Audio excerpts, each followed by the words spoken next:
তো ভাই আজকে একটি কথা মনে হয়ে গেছে, তো বিষয়টি আপনারা গল্প মনে করতে পারেন, বাস্তবেও মনে করতে পারেন। তো এক সময় আমরা যখন আজ থেকে 25 বছর আগে, হ্যাঁ, আমরা এক সময় আমরা কি করতাম, সিনেমা হলে গিয়ে ছবি দেখতাম।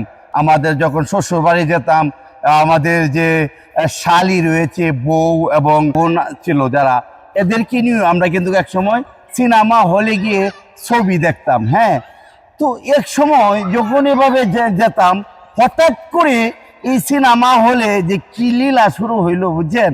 দেখবেন যে ছবি দেখতেছি, ভালো একটা কাহিনী, সিনেমা হলে বসে ছবি দেখছি, কিন্তু হঠাৎ করে লীলা এসে গেছে।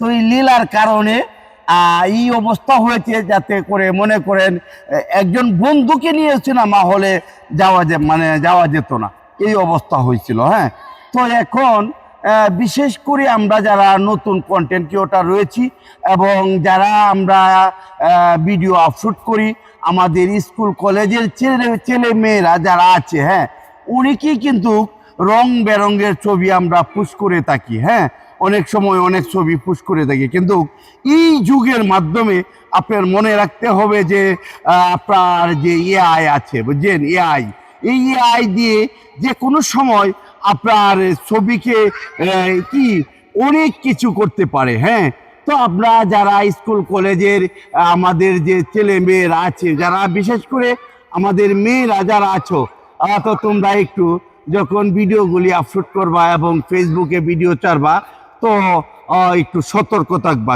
কারণ যে কোনো সময় তোমার মান ইজ্জতের ফার্ম যেতে পারে। হ্যাঁ, তো আরেকটি বিষয় হলো, এআই দিয়ে অনেকে ভিডিও করে, অনেক রঙের ভিডিও করে, অনেকে দেখা যায় অনেক কন্টেন্ট ক্রিয়েটর রয়েছে, ওরা কিন্তু এই মেয়েরা খোলামেলা যে আপনার ভিডিও আপলোড করছে এবং দোষ দিচ্ছে এআই। তো এটা যারা এদের মানে এখান থেকে আর্নিং করে, যারা এখান থেকে টাকা উপার্জন করে, তাদের সাথে মানে তোমার আমার তাল দিলে হবে না। তো আমি আজকে এই ভিডিওটি এই জন্য করা, যে আমাদের গ্রামের যে অনেক মেয়েরা আছে এবং অনেকেই রয়েছে যে ছবি তুলে, মেয়েদের ছবি তুলে, তো মেয়েদের ছবি তোলা থেকে এবং যাদের ছবি তুলে তোমরা একটু অবশ্যই সতর্ক থাকবা, কারণ হলো এই এআই প্রযুক্তি দিয়ে অনেক কিছু ঘটে যাচ্ছে এবং অনেক কিছু হয়ে যাচ্ছে।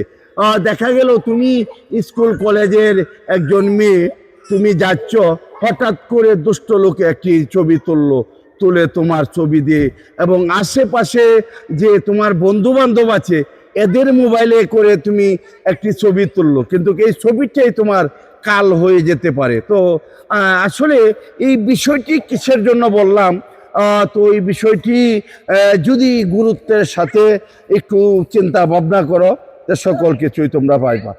তো ধন্যবাদ সকল।